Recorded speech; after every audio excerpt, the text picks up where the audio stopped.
दोस्तों नमस्कार, स्वागत है आप सभी का 4 PM न्यूज नेटवर्क में। मैं हूं आपके साथ अदिति।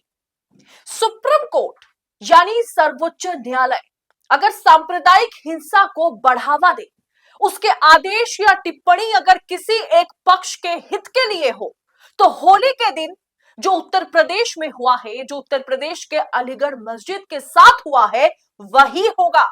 खबर क्या है कि यूपी की मस्जिद पर जय श्री राम के नाम लिखे गए। तिरपल से ढके होने के बावजूद भी रंग, या आप कह सकते हैं कि होली के रंग से मस्जिद को रंगाया गया। और हम आपको बताएंगे कि इस कांड के पीछे सुप्रीम कोर्ट के फैसले और टिप्पणी के चलते ये सब कुछ हुआ, और इसकी जिम्मेदारी सुप्रीम कोर्ट की भी है, सरकार और प्रशासन के साथ साथ।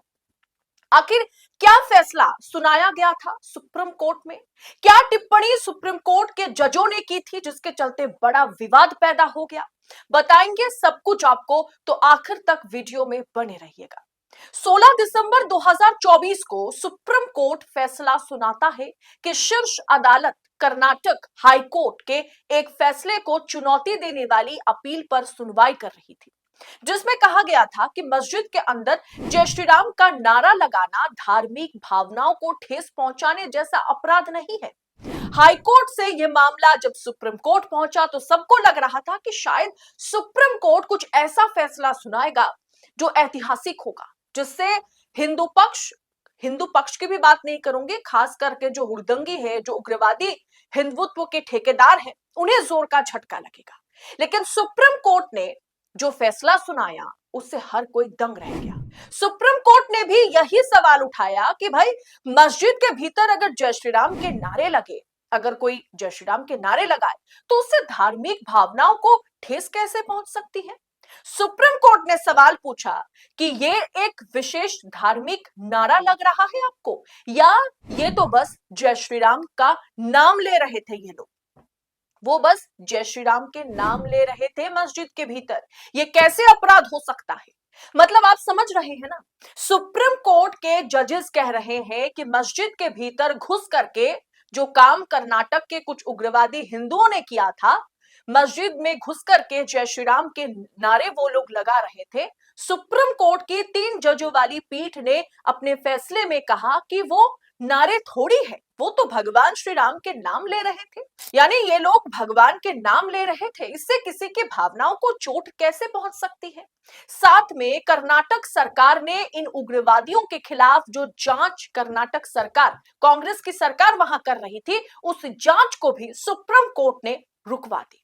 वाह जज साहब वाह, आपने दिसंबर के महीने में यह टिप्पणी दी, ये टिप्पणी आपने करी कि जय श्री राम के नारे मस्जिद के भीतर लगाने से खुली छूट आपने दे दी, और उसके ठीक 3 महीने बाद होली के मौके पर उग्रवादी और नफरती चिंटुओं ने होली के दिन क्या किया वो आप एक बार देख लीजिए, फिर आप खुद तय कीजिएगा।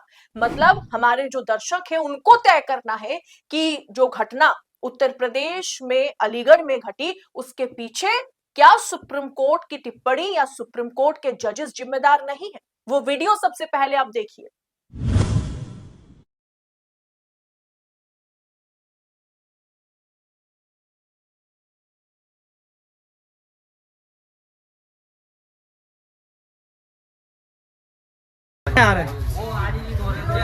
आयनूर मादे अभी ना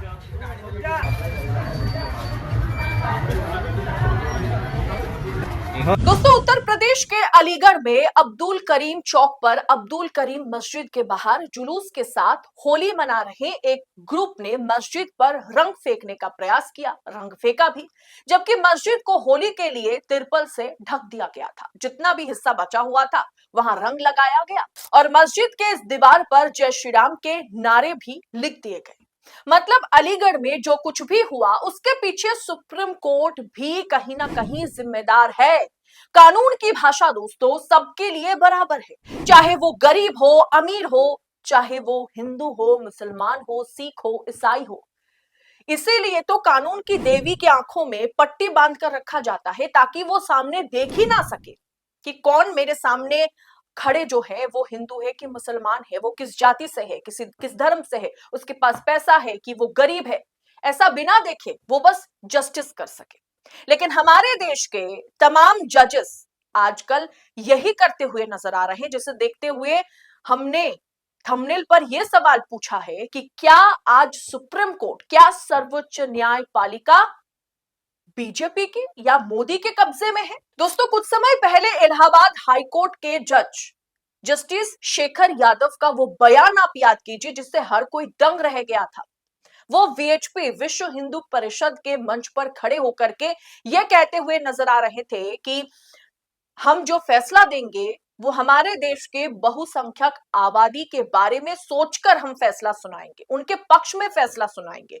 खुल करके अगर कोई सिटिंग जज हाईकोर्ट के ये बयान दे तो सोचिए हमारी न्यायपालिका पर क्या सरकार कब्जा कर रखी है। सवाल यह भी है, सुप्रीम कोर्ट ने कुछ समय पहले, महज एक हफ्ता 10 दिन पहले सुप्रीम कोर्ट ने यह टिप्पणी की थी कि किसी मुसलमान को मियां टिया कहना या किसी मुसलमान को पाकिस्तान कह देना, बात बात पर के कि आप पाकिस्तान चले जाओ, पतली गली से निकल के पाकिस्तान चले जा रहे, आप तो पाकिस्तानी हो, अगर पाकिस्तान मैच हार गया हो तो आपको तो बहुत बुरा लग रहा होगा ना, क्योंकि पाकिस्तान क्रिकेट मैच हार गया है। ऐसे तमाम तमाम सवालों का सामना जो है हमारे देश के मुसलमानों को आए दिन करना पड़ता है। और इसके ऊपर ये मामला अगर सुप्रीम कोर्ट पहुंचता है तो सुप्रीम कोर्ट कहता है कि अरे किसी मुसलमान को मियां टिया कहना गलत थोड़ी है, ये कोई अपराध थोड़ी है, इससे किसी की आस्था को चोट थोड़ी पहुंचती है। अरे किसी मुसलमान को पाकिस्तानी कह देना, किसी मुसलमान को कह देना कि आप पाकिस्तान चले जाओ, ये कोई अपराध थोड़ी है। सोचिए, देश में न्याय दिलाने का काम सर्वोच्च न्यायालय का है, तमाम न्यायालयों का है। अगर वो या उनके सिटिंग जजेस इस तरह के फैसला सुनाए तो हमारे देश के मुसलमान जाए तो जाए कहां। इसी तरीके से अगर सोचिए, मस्जिद में जय श्री राम के नारे लगवाए गए, अगर इसका उल्टा होता, अगर मंदिर में अल्लाहू अकबर के नारे लगाए जाते तो क्या बवाल मचता। लेकिन इस पर दोस्तों सवाल जवाब करना मना है। अगर आप सवाल जवाब करेंगे तो आपको मुस्लिम हितैषी या आपको देश विरोधी करार दिया जाएगा। और हमारी जो न्यायपालिका है, वहां के जो जजेस है, वो तो सत्ता को कहीं ना कहीं खुश करने के काम में लगे हुए हैं। दोस्तों, इस पूरे विषय को आप आज किस अंदाज में देख रहे हैं? ये जो नफरती बीज बोने का काम एक तरीके से भाजपा सरकार कर रही है, ये बीज जिस दिन बड़ा आकार लेगा उसे काटना भाजपाइयों के लिए मुश्किल हो जाएगा। आपको क्या लगता है? आप अपनी राय कमेंट कर हमारे साथ साझा जरूर कीजिएगा और ऐसी खबरों को लगातार पाने के लिए 4 PM न्यूज नेटवर्क के साथ बने रहे। फिलहाल मुझे दीजिए इजाजत। बहुत बहुत शुक्रिया आप सभी का। जय हिंद, जय भारत।